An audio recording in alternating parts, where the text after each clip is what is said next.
Welcome to Unraveling Adoption, an intentional space to delve into adoption's complexities together. For this episode, it's going to be a little bit different. I am taking the week of Thanksgiving off so I can relax and be with my family, but I also wanted this Adoptee Remembrance Day recording to be available to more people and to have more people experience this service that we did on October 30th, 2023. In the show notes, you will find a link to the YouTube video, which probably would be more interesting to watch. You'll see the people's faces and the candles, and you'll see some of the labeling of the pieces and the names. But you can still get a lot out of it with just the audio. There's also a program that I'm linking in the show notes. So if you'd like to look at a printed program, you can look at that as well. I'll have a Word document for you. I'm not going to say enjoy this episode. It's really not something to enjoy, to think about those adoptees that we've lost to suicide or murder or deportation. But please take it in, hold it, make space for this reality, and hold your adopted loved ones a little extra close this holiday season. Thank you, and I will see you next week with a regular episode. I'm grateful for your presence at this 2023 Adoptee Remembrance Day virtual Candlelight Vigil. I'm Beth Syverson. I'm an adoptive parent of a 19-year-old son, Joey, who has struggled with chronic suicidality for the last several years. So the subject of adoptee suicide awareness is very important to me. It was Joey's idea to create Unraveling Adoption podcast in August of 2021. There you can hear his voice, as well as many other adoptees' voices, several of whom are here tonight, in our episodes. We have done quite a few episodes specifically about suicide. Joey and I want to help raise awareness on this topic to literally save lives. Adoptee Remembrance Day was created 3 years ago by adoptee Pamela Karanova, founder of Adoptees Connect. Here are Pamela's words about why she created this day. Adoptee Remembrance Day, October 30th, serves several purposes. It raises public awareness of crimes against adoptees by adoptive parents, an action that current media does not recognize. It also allows us to publicly mourn and honor the lives of our brothers and sisters who we have lost, who might otherwise be forgotten. It raises awareness about adoptee suicide, shining a light on a difficult topic. Through these actions, we express love and respect for the adoptee community. Adoptee Remembrance Day gives our allies a chance to step forward with us, memorializing those who have died too soon, and it also recognizes the loss all adopted people experience before they're actually adopted. We also recognize that there are international adoptees who are living without citizenship and or who have been deported due to mistakes by adoptive parents, adoption agencies, attorneys, and ultimately the U.S. adoption system. Lack of citizenship is a tragic and often unacknowledged issue facing the adoptee community. While those who have passed away before us are no longer able to speak and share their stories or voices, there are many adoptees today who are paving the way for the voiceless to become strong enough to share their voices and stories. I so appreciate Pamela's leadership and advocacy with this day. There will be a chance later in the hour for us all to donate to Pamela Karanova's nonprofit organization, Adoptees Connect, in case this vigil spurs you into action. And if you're watching this on video, check the notes below the video for the PDF of the program order. For this event, we will be flowing from one presenter to the next with no introductions. This subject matter we'll be talking about is tragic and heavy-hearted. There's no easy way around that. My heart goes out to all of you who've lost an adoptee you love. Our hearts go out to all of those who will be presenting their personal reflections on this most difficult topic during this vigil. If any of you feel activated emotionally during this event and need to take a break, please take care of yourself however you need to. And this goes for the presenters as well. You might need to step away for a moment, take some deep breaths, or reach out to a friend. And very importantly, if you or a loved one is ever feeling suicidal, please call or text 988, the Suicide and Crisis Lifeline. So before we begin, let's get grounded and focused for this solemn journey we're about to embark on together. If you feel comfortable, please put one hand on your heart and the other hand outward toward your camera. In a moment, we will take 3 deep breaths together. The first will be to connect with our own hearts, the second to connect with those present here, and the third to connect with the adoption community around the world. So this first breath is to connect to our own hearts. So breathe in for 4, 2, 3, 4. Hold for 4, 2, 3, 4. And breathe out for 4, 2, 3, 4. And hold for 4, 2. And now take a deep breath to connect with those present here today. Breathe in, 2, 3, 4. Hold, 2. Breathe out, 2, 3, 4. Hold, 2. And now to connect with the adoption community around the world. Breathe in, 2, 3. Hold, 2, 3. Breathe out, 2, 3. And hold, 2. Thank you. That was beautiful breathing all in unison together.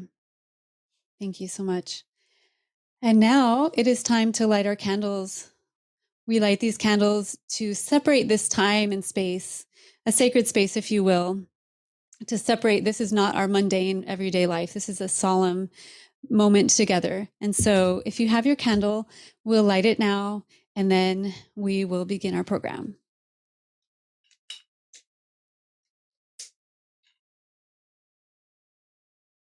Okay. Well, thank you, Beth, and thank you everyone else for being here. It is a very solemn day for sure, and just wanted to introduce the video that we're about to watch.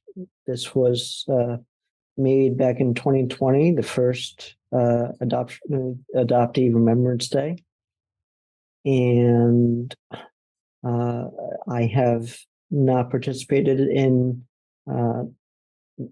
previous Adoptee Remembrance Days. So in a way, this is my return back to partaking in this kind of event. So I thought it was fitting to play this video.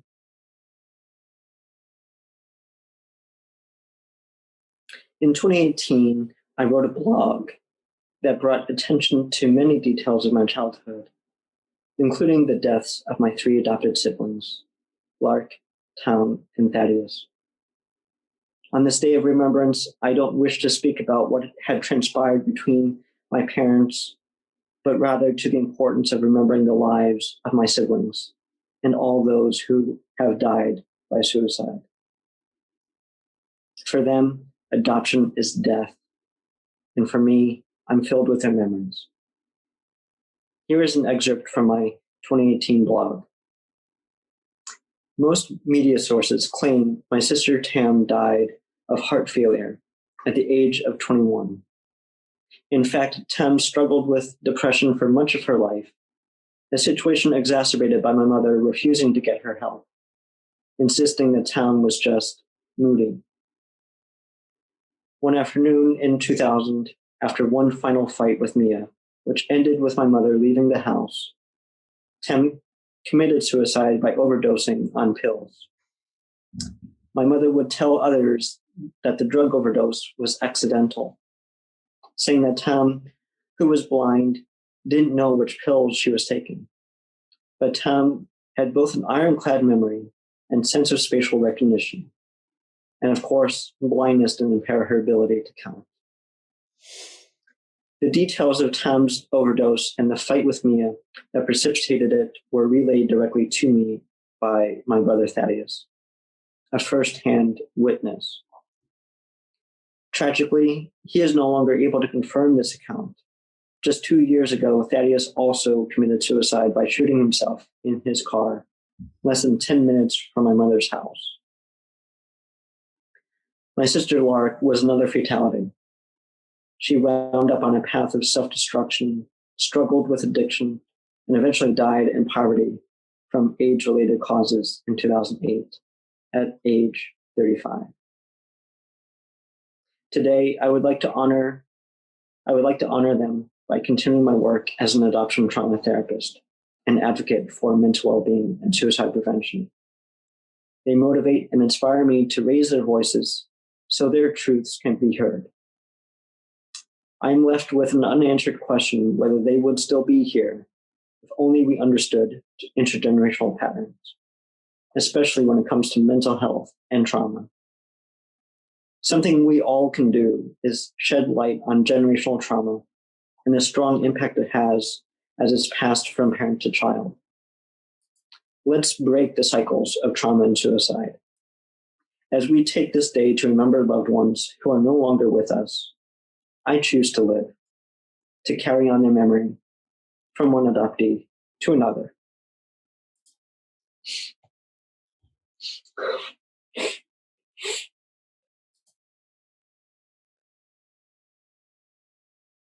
I'm Emily. I'm an adoptee from Michigan. This poem I wrote is Out of the Fog. As an adoptee, I feel a second timeline running parallel to my adopted life. Out of the fog, I am suspended in between, knowing my unadopted life didn't exist, though a connection to that identity is truer than what I ever have here. My adoptee affections polarize realities, causing reactions that unjustly inflict pain. I can't seem to touch life. I will never be unadopted. Blood or non-blood, I never fully synchronize with members of either family. Time in the beginning was chaos, and time in the end is lost. Reflection is delirium. I exist here in solitude, perpetually searching for the answers to me. Thank you.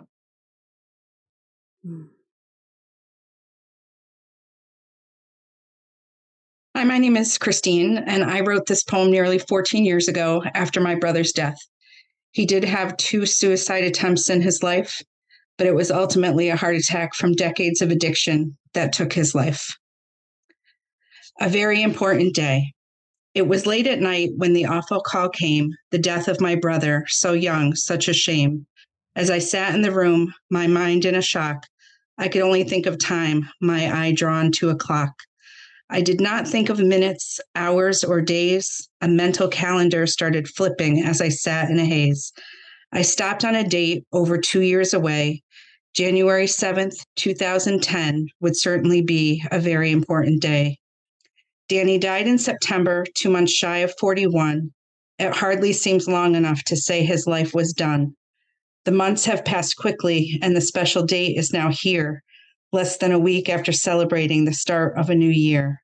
Today I reached the age my brother did not. 40 years, 10 months, and 2 days on the dot. To everyone else, it is a day like any other. To me, January 7th, the day I outlived my brother. My life has been full, wonderful family and friends, but there's no way I'd be settled if it soon came to an end. There is more I want to do, more fun and love to share, and I'd really love to find the perfect shade to color my hair. I made that last comment purely in jest. To live a good life of faith is my only request. Faith is not only about Jesus, heaven, and God above. It's about looking deep in your own eyes and feeling great love.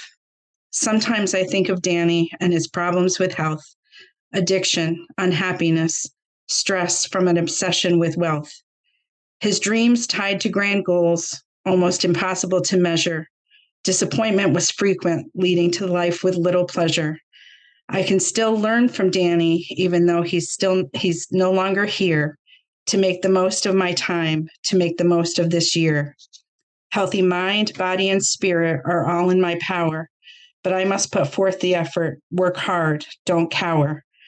I have lived nearly 15,000 days of my life. The new inspiration will help me be a better friend, mom, and wife.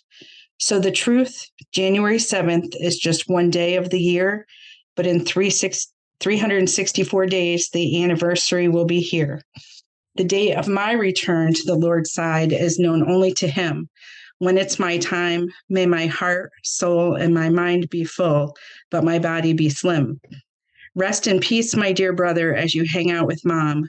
May the Lord bless and keep you forever in his palm. Thank you. My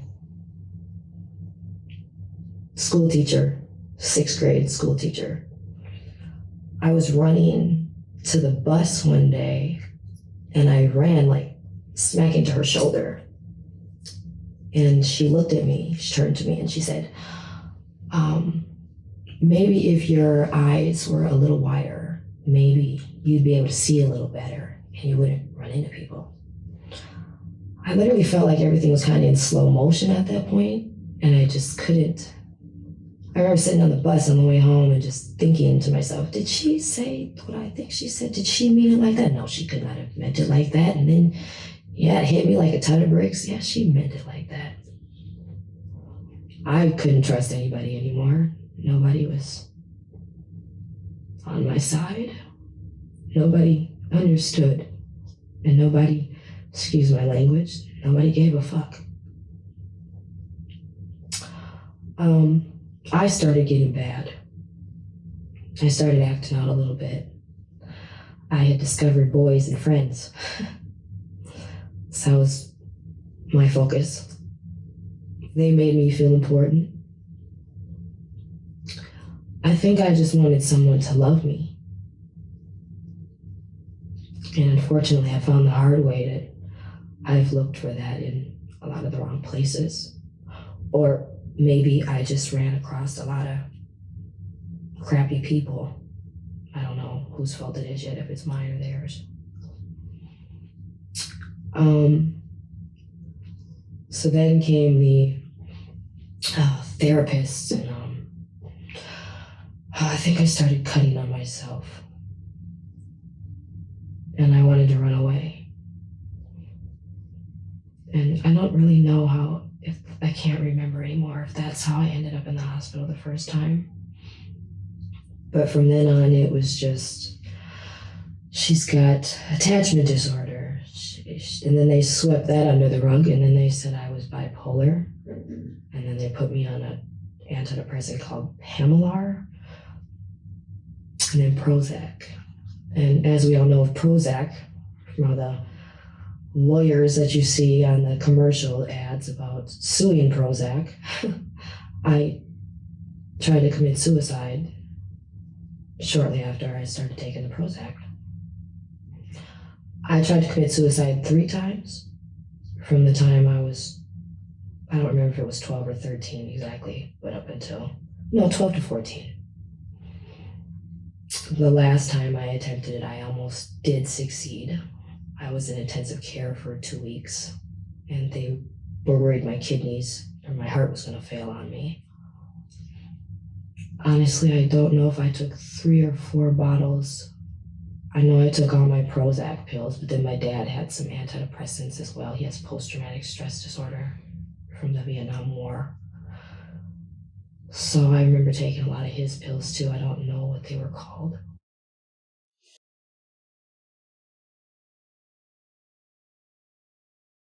Hi, my name is Janelle, adoptive mom, foster mom, interracial adoptee, and I will be reading a poem to remember Landon Malaberti, a 5-year-old boy who died as a result of brutal beatings at the hands of his adoptive parents. It is said that his previous caregivers abused him, and one of the things that made his new mother so angry was that he told his birth grandmother that he loved her. Landon, a little boy. Perhaps you would have grown up to be a fireman, a truck driver, a country western singer, a new restaurateur. You hadn't done much yet to love anything but playing with monster trucks and singing and eating pickles. Had you tried them fried or homemade?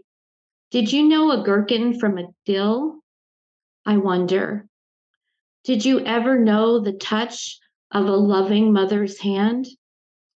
You were only 5. Your pain, your abuse, your obliterated brain brings me to my knees. I see your photo You look at the camera out of sideways eyes, uncertain smile that says, you are afraid. You don't trust.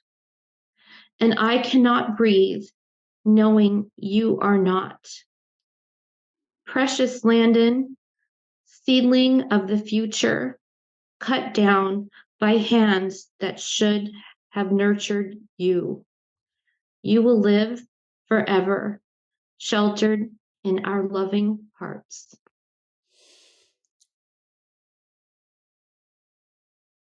I'm going to invite everyone to take a breath together. Yes. And just acknowledge everyone's presence here tonight and the really painful memories that folks are sharing and honoring and that we're holding space for. I'm going to do my best to get through this poem, which I have not read out loud before to anyone. Beth is only one of two people that have actually read it, but it felt somehow really important to share in this moment tonight, in this space, because I have an older brother who's also adopted that I don't talk a lot about because it's a really complicated part of my experience. And there are some folks in this room who know me pretty well, and who know a lot more of my story than others. But he struggles significantly with mental health issues and some things that have gone largely unhelped, and has also tried to commit suicide a couple of times over the years. So this is a letter to my brother, the brother I used to know when we were small and the world was the size of our backyard. The brother I wanted to know, tried to know, at times begged to know because I wanted to know myself. This is a letter to my brother. The brother I never knew. The brother who left to give himself to a war that was and wasn't his own. The brother who got left behind in Kuwait, Afghanistan, the backyard. The backyard we used to play in, the sand of the desert mixing with the sand of our sandbox, memories deserted, distorted by the heat of the battle he never left behind. The battle in your mind that didn't start in that desert where you went to escape your demons only to find worse ones. This is a letter to my brother. The brother whose anger is bigger than he is able to contain. The brother whose face does not look like mine. The brother who can't see beyond his pain. This is a letter to my brother who I have loved. My brother who never understood the little girl inside of me who was hurting the same way the little boy inside of you was and still is. This is a letter to my brother who I don't know anymore. My brother who is on the other side of a chasm I can't cross. My brother. My brother. My brother. My other loss.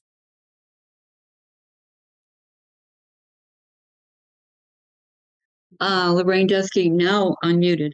My daughter's death was not unexpected. In fact, it felt preordained.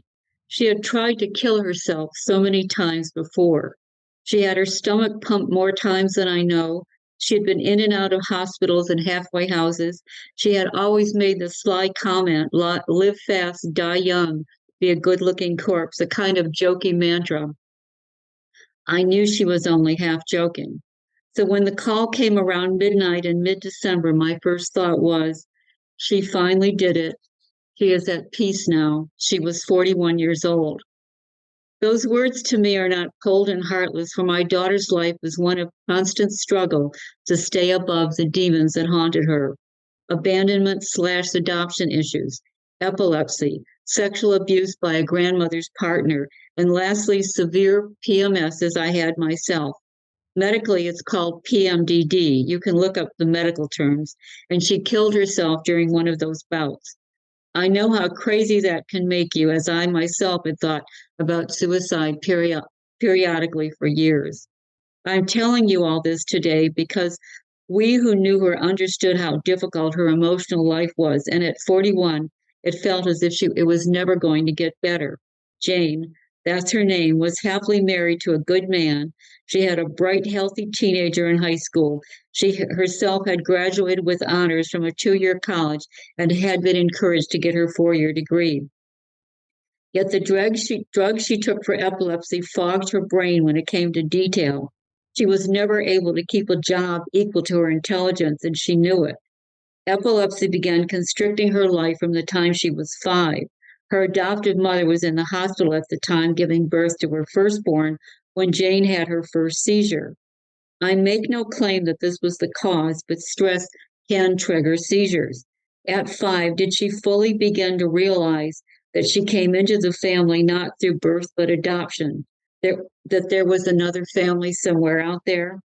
Jane's seizures came often and frequently ended with hospitalization, so often that she came to see being in the hospital as a kind of respite from dealing from the world outside, where she keenly felt like a misfit. Not only was she given up for adoption, I'm saying it that way because that is the way adoptees experienced it first. They were given up before they were adopted. Not only was she given up, she was damaged. Maybe that's why she was given up. What was worse in her life, being given up or having seizures? Jane always said it was the epilepsy. In the 2nd grade, she was wearing a hockey helmet to school because the seizures made her fall down so often. The big boys came along and wrapped their knuckles on her helmet. When she was 12, sexual abuse by the live-in partner of an adoptive grandmother began, but she kept it secret until her last year of high school, when incest and familial sexual abuse was in the air. Her adoptive parents didn't fully believe her for years. I did, though she never confided in me before she told everyone.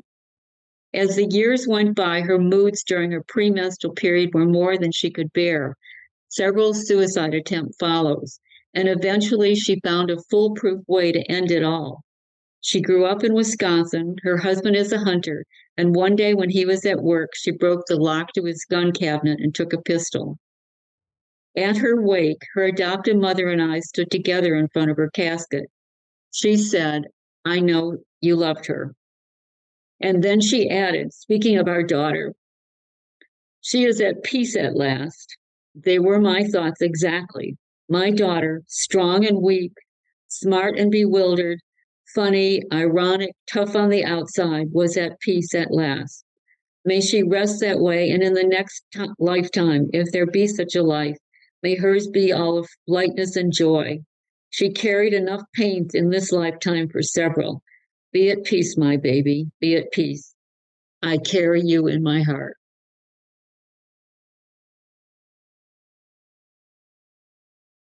Ungrateful.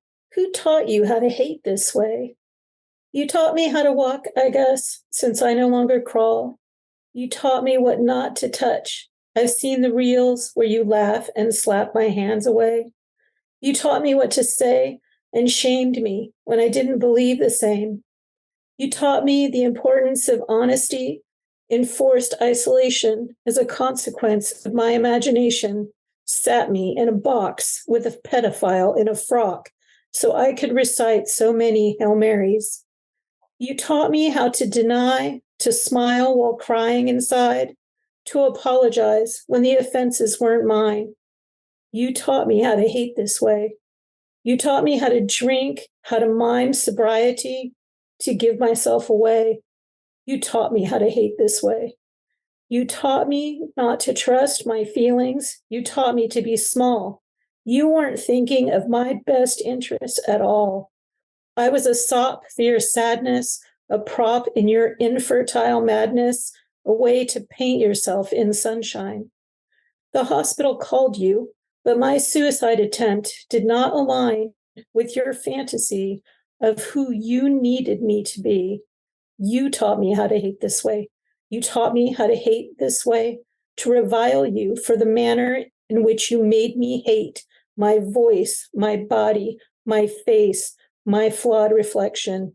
You taught me how to hate this way, how to yearn for what you stole from me, how to abide where I did not care to be, how to walk in invisibility. You taught me how to hate this way.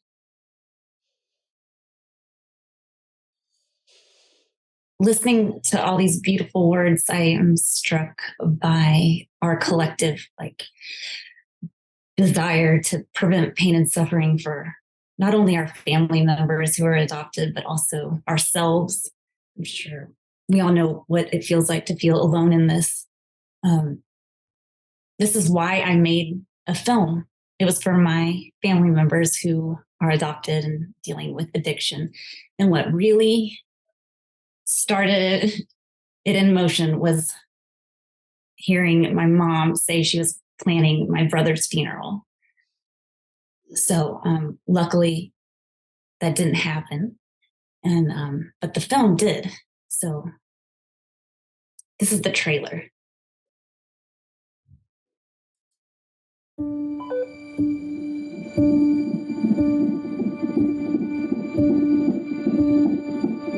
No, the word primal means from the very beginning. The connection between a child and the biological mother appears to be primal, mystical, mysterious, and everlasting. It can no longer be assumed that one can replace the biological mother with another primary caregiver without the child being both aware of the situation and the substitution and traumatized by it.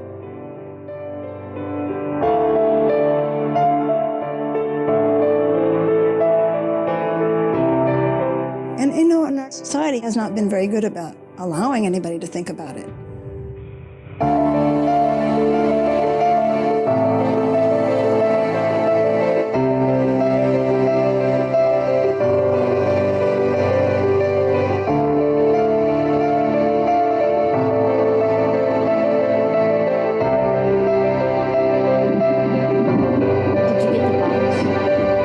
What box? Okay, here's a question. Should a child never be adopted?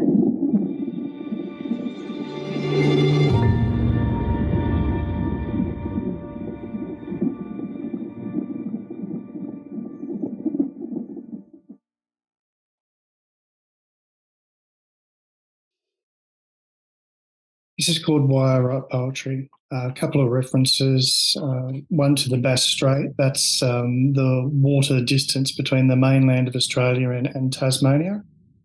Just have a bit of context. So why I write poetry?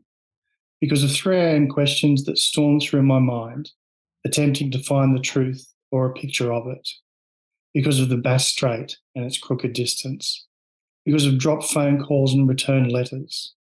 Because of custard tarts and many false starts, because of rabbit-shaped Easter biscuits, because of what was told, because of what was shared and what was taken, because of institutions filled with children, innocent and alone. Because we are running out of time. Because it is right or die. Because of bent and broken backs. Because of Bushy Park Cemetery and what is buried there. Because of paranoid people in positions of power. Because of David. Because of Jeff. Because they are gone.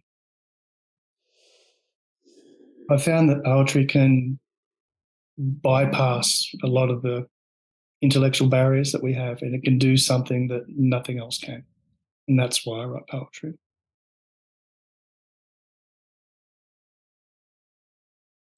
Hi, everyone.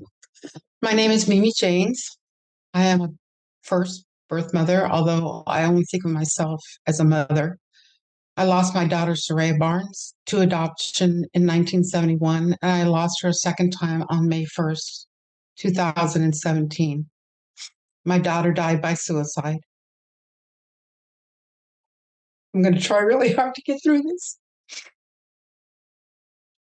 Today, I would like to share this poem. This is a poem written by Beth Brown, who published a book of poems about the suicide of her son called Bury My Heart, Poems About Losing a Child to Suicide. The poem is called What Will Become of My Mother? And this is an author's note. What Will Become of My Mother is a poem born from my response to reading a quote by Oscar Wilde. For the question often arrives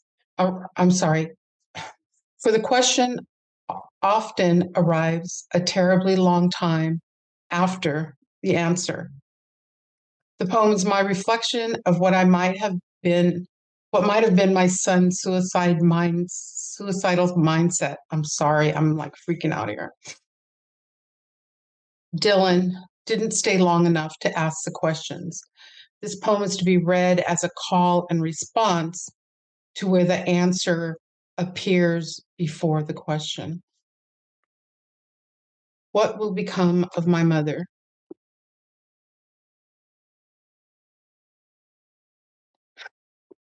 Answer of a suicidal mindset. I shall die. The question asked too late.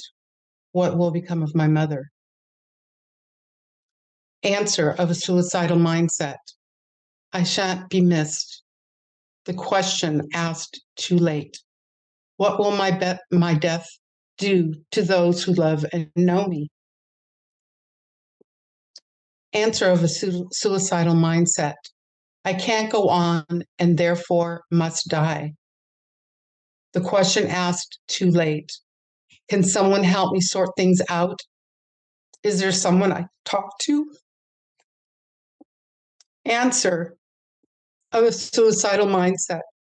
I'm exhausted by living, and I can't make my way. I'm of no good to anyone, even myself. Life is meaningless. The question asked too late. Is life always this painful? How can I make my way in this life? Should I travel, change cities, change residences to get a fresh start? Answer to a suicidal mindset. I can't change anything. The question asked too late. Can't I just hold on? Doesn't life always change? If I can't change it, I can't see, I'm crying. Can I learn to accept life on life's terms? Answer to a suicidal mindset. No one loves me. The question asked too late. Am I expecting too much from someone? Am I going to the wrong person? If I can't get a hold of the friend, I'll call someone else. Answer to a suicidal mindset. No one will miss me. Everyone misses you, Soraya. Most of all, me. Answer of a suicidal mindset. Life is so dark. Only without you, my child. Only without you. It's my hope that these words will help anyone else who may be considering leaving this life by asking themselves these questions before they take that final action. Thank you. Hi, it's Rich Earlop. Thank you, Mimi, so much for that touching and moving poem. And the pain is just palpable. And I honor you for all you've endured. I'm also honored to be asked to be part of this. And Beth, I think, will be playing a song called Dying to Know from a musical I've written called For the Records. And this is in a special way in honor of people who have not been told the truth, people who have learned of their adoption in a traumatic way, and people who, sadly, as a member of the adoption reform community for a number of years, people who come into our community seeking support and friendship and instead find abuse and denigration that further harm them. And in a special way, I want to honor Kevin, who took his life during COVID and was found after he had died online. Found online by a sister who found him just 3 weeks after he had passed away.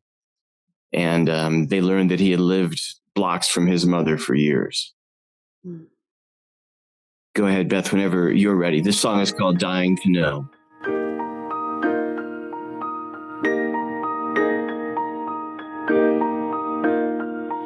They told me I was chosen just like Moses. They fed and clothed and bathed me in their love.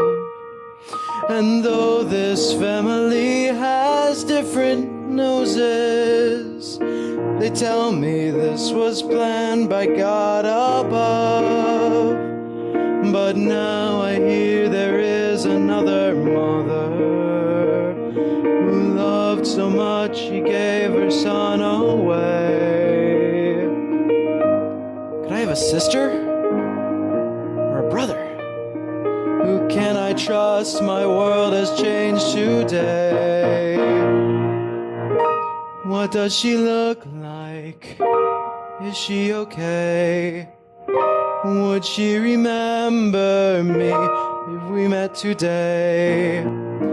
After she gave me up, where did she go? Someone please tell me. I'm dying to know.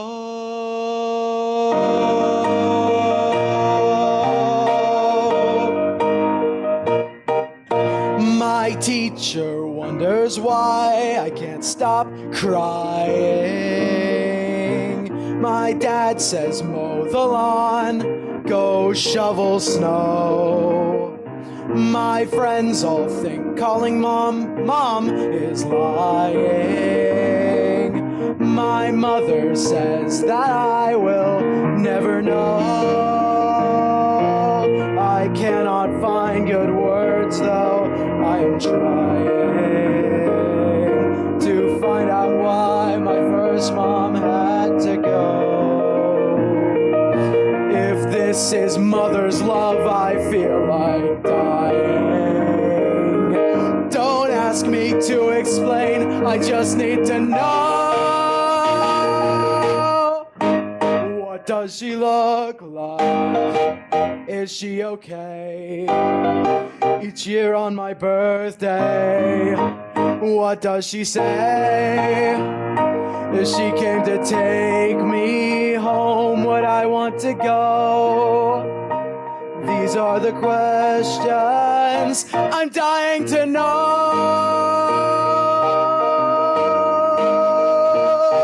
Why must one mother's love be enough when one is true and one a fantasy?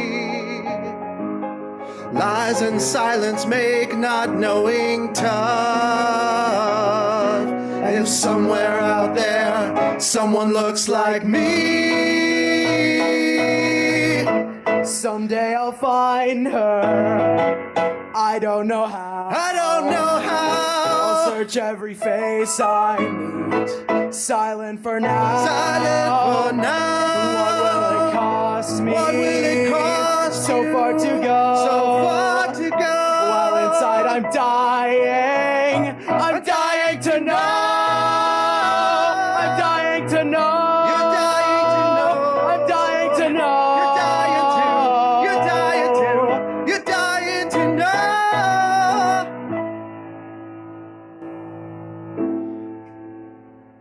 I'm dying to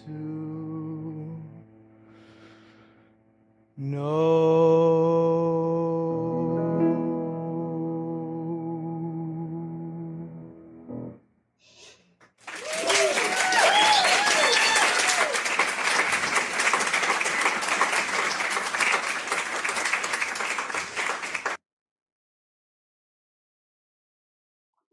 Hi everyone, my name is Peter Capamola Moore.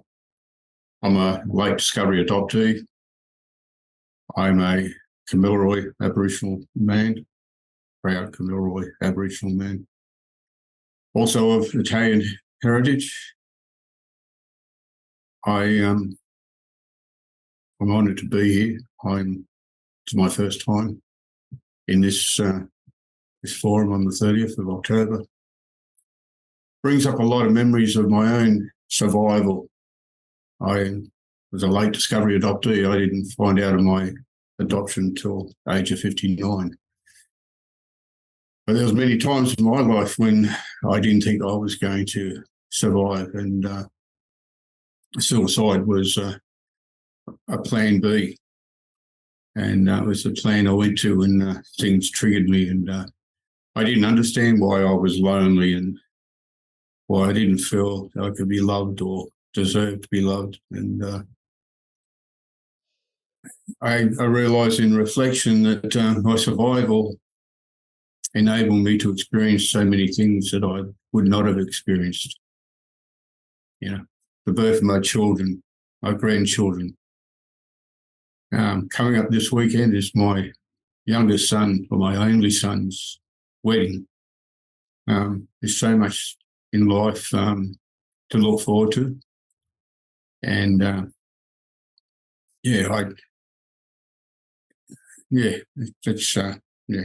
all I can say on that.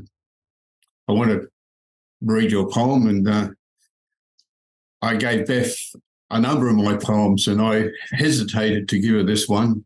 It's never been shared before publicly, and only a very few people have ever seen or heard it. And it was written a little bit of tongue-in-cheek, but of course there's so much seriousness in it. And these are not all my experiences in this poem, but they're experiences of many adoptees that I've talked with or listened to over the years. And but a lot of these were my experiences. My poems: be grateful you weren't adopted. Be grateful your name was not stolen. Be grateful your life was not a pantomime. Be grateful you did not act it out every single day. Be grateful you did not suffer abuse.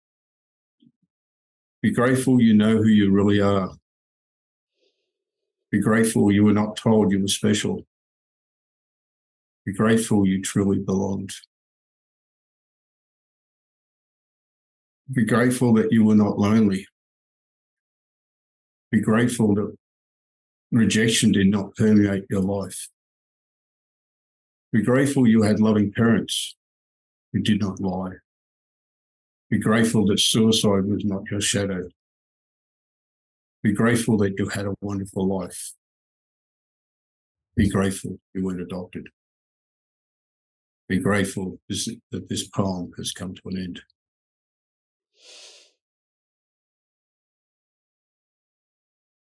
Hello. I'm a birth mother who lost my son to adoption in 1967 and then lost him a second and final time in 2021. I wrote him a letter on the second anniversary of his death.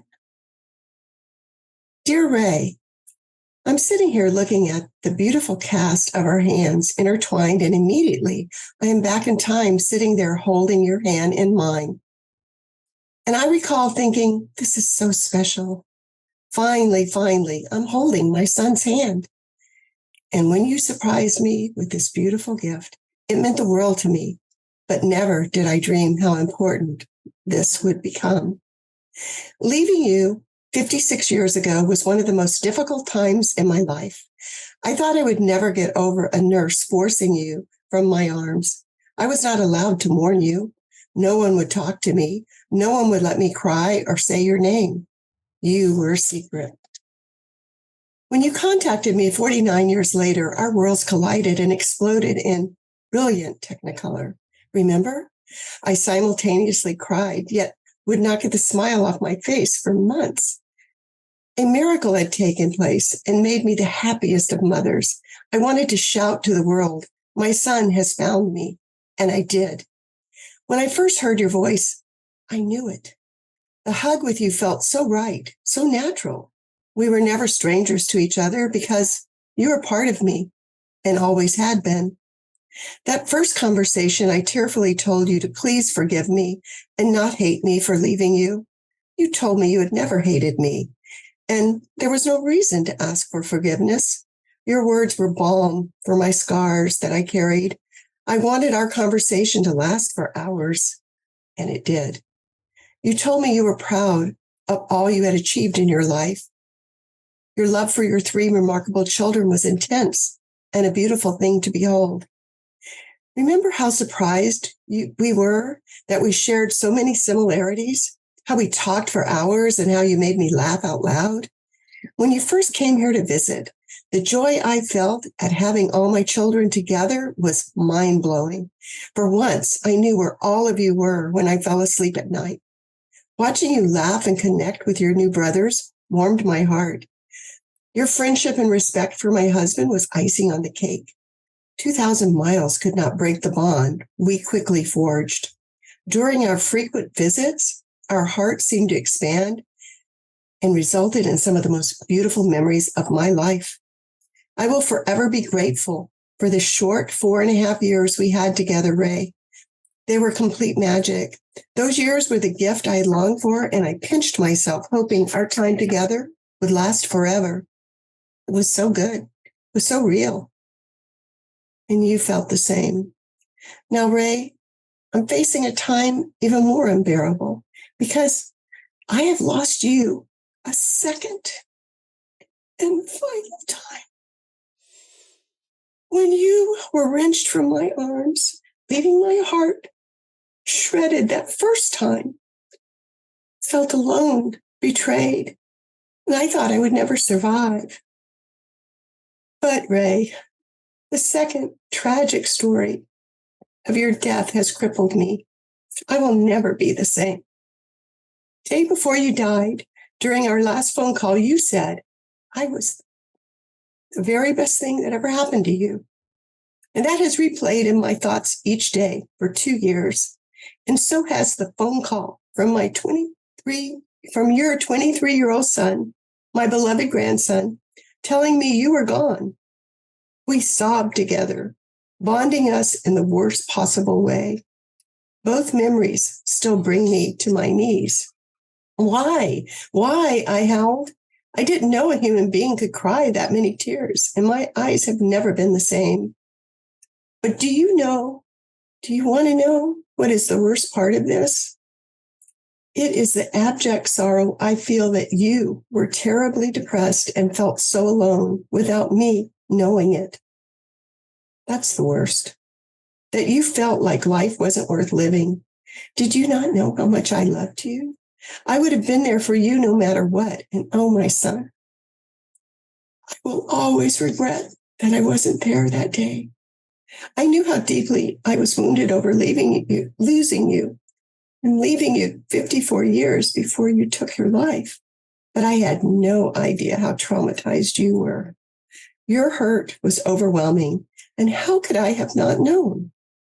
Ray, I will forever remember you with positive, unconditional, and never-ending love, because you live inside my heart and my soul, as you always have. It is heartbreaking to think you must not have known how many of us loved you. Each night, I look up at the stars and I talk to you. And this I know, missing you for 50 years was hard, so hard. But missing you after having you in my life is shattering. If I could only hold you once more, my son, I would never let you go. For now, though, I will hold you close in my heart, a place you've always lived. You have my love forever, Mom.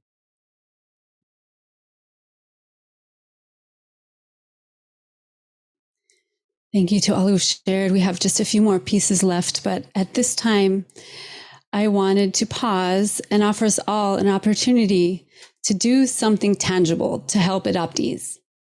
Pamela Karanova, who created Adoptee Remembrance Day in 2020, is also the creator of Adoptees Connect, a nonprofit organization that coordinates peer-led, adoptee-centric, in-person groups for adult adoptees around the world.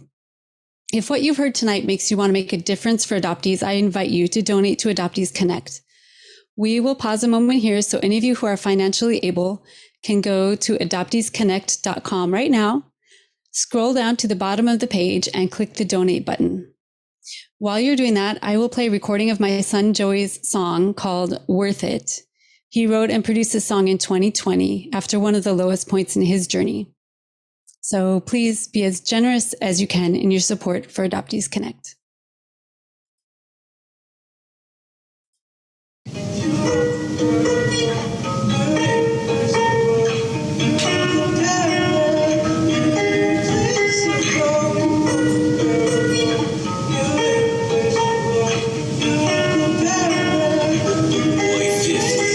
Looking down, staring at the street, never looking up at hope when I mope, when I took the time to think I geek, never losing sight that I might end it all tonight, in spite the love I feel tonight, shimmer my eyes of the fact I tried, no one understands my pain, feeling all alone inside, might as well suicide, nothing feels alright, feels alright.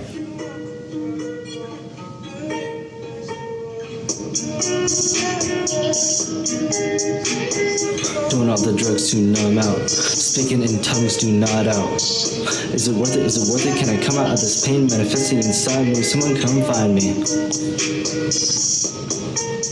Someone came and found me.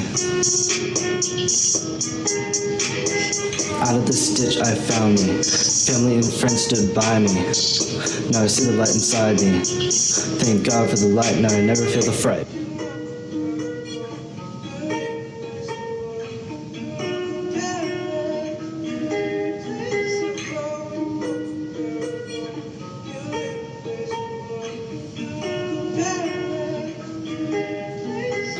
Looking down, staring at the street, never looking up at hope when I mope, when I took the time to think I geek, never losing sight that I might end it all tonight, in spite the love I feel tonight, shimmer my eyes of the fact I tried, no one understands my pain, feeling all alone inside, might as well suicide, nothing feels alright, feels alright.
Again, I would just invite everyone to take a collective breath.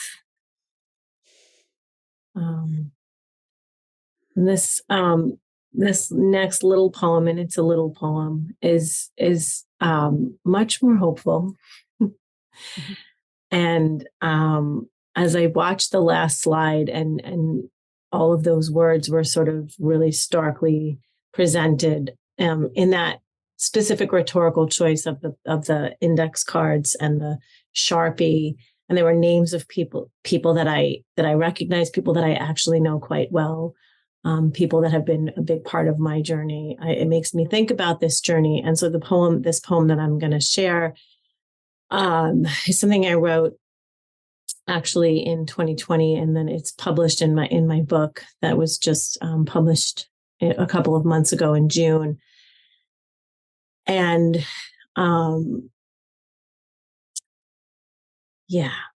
and it has come up a couple of times. Michael mentioned the reason why he writes poetry, and I think the reason why so many of us write poetry without not realizing, or we do realize on some deeper cellular level, but that there's healing in this. And so I just want to mention that, and those of you that do know me and the work that I do, a big part of my work is about using poetry and writing as a tool for healing and helping our community to process the really deeply held grief that we're witnessing tonight. And so keep writing, keep sharing. Just the fact that we came together tonight to speak these words into the space we've created together is healing. So thank you. I am parts of a whole, wholly partitioned into pieces, puzzling to myself as I struggle to break free, to understand, to heal. Wholeness feels holy to me, a way to sanctify, solidify, and seal my parts into place. No longer at war with myself, I am open to peace, practicing patience, pouring love into myself and others, no longer afraid of what I can't see. The dark has its companion in light. Both can exist together. Sometimes shadows show depth, contouring the colors of experience that illuminate the spaces in between, blending fear with hope, holding space for growth. The child is no longer alone. She has you. So our candles have been flickering through this hour's vigil. The delicate and ever-moving flame reminds us of our fleeting lives here on Earth and memorializes those adoptees who were taken from us much too soon. Let's now take a moment of silence to contemplate all that we've heard in this hour and to remember those we have personally lost. You may close your eyes, or you may want to watch the flame of your candle instead.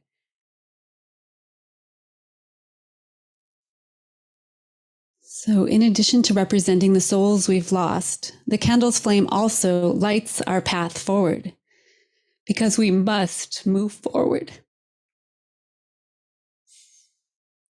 We have much work to do to prevent more loss of life, to change adoption practices, and to help adoptees thrive.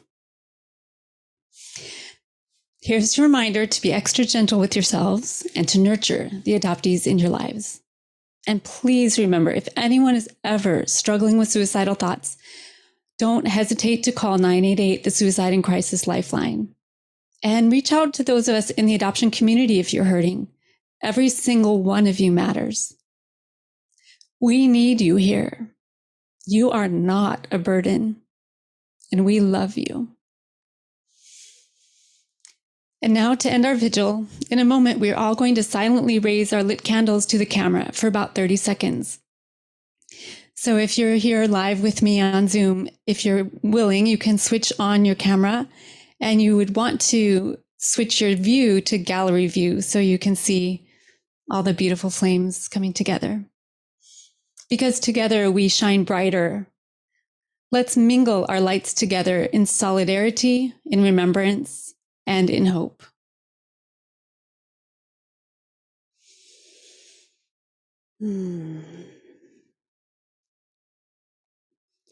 Thank you so much. In closing, I want to express my deepest gratitude for the 17 adoptees and birth parents who participated in this event, and also to all of you who attended and for making your heart open for these difficult realities. And I also want to thank Pamela Karanova, who created this annual event of Adoptee Remembrance Day. Let's all honor those who've passed by pouring ourselves into fiercely supporting adopted people with compassion and effective advocacy. Now, if anyone is needing extra mental health support now or at any time in the future, I invite you to find a practitioner who works with the Adoption Constellation. I recently created a database called Healing the Adoption Constellation. It's at unravelingadoption.com/healing. There are many people available who are adoption competent, trauma informed, and wanting to help others touched by adoption. So please reach out. When my son Joey and I first started our podcast 2 years ago, we were trying to figure out how to end the first episode. Joey thought of the idea of saying, stay safe together. What we're saying quite literally when we say stay safe is, please stay alive. Do whatever is necessary to keep yourself safe. Each episode has ended that way, and each guest has said it with us in unison. So at this time, to honor Joey's intention and to encourage us all to take good care of our own mental health, I would invite you all to unmute yourselves. And on the count of 3, we'll all say, stay safe together. 1, 2, 3. Stay safe.